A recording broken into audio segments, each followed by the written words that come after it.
Alright, meron tayong biniling GG. At ang nangyayari ay walang apoy. Ayan. Tingnan natin apoy. Ayan. So, kukulo na. Pangat siya, pangat. Pangatlong mangya. Pangatlong init.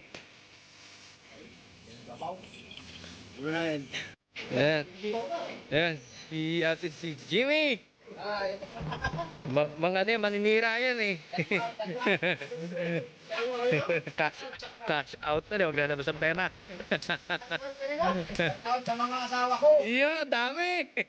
Apat kong panganay. Aba, talaga naman pinagsigawan pa. Ayaw, kumusta? Aba, yung shots natin. Tumayat lang yan.